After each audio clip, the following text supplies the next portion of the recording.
ചിത്രശലഭങ്ങളെ, തേനീച്ചകളെ, ചെറുപ്രാണികളെ, നിങ്ങൾ നെറ്റില്ലാതെ അലയുകയാണോ? ഇതാ ഞങ്ങൾ നിങ്ങൾക്ക് നെറ്റ് ഒരുക്കി വച്ചിരിക്കുന്നു. ഇങ്ങോട്ട് വരിക. ഏതു സമയത്തും നെറ്റ് ഇവിടെ ലഭ്യമാണ്. നിങ്ങൾ നെറ്റില്ലാതെ അലയുന്ന ചെറുപ്രാണികളാണെങ്കിൽ തീർച്ചയായും ഇങ്ങോട്ടേക്ക് വരിക. ഒരു കുരിശായി ഞങ്ങൾ ഇവിടെയുണ്ട്.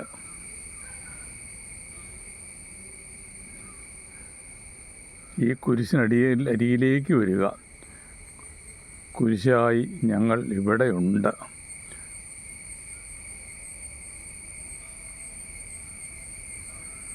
ഏത് സമയത്തും നിങ്ങൾക്ക് ഞങ്ങളുടെ സേവനം പ്രയോജനപ്പെടുത്താവുന്നതാണ്. നെറ്റില്ലാതെ അലയുന്നവർ ഇങ്ങോട്ടേക്ക് വരിക.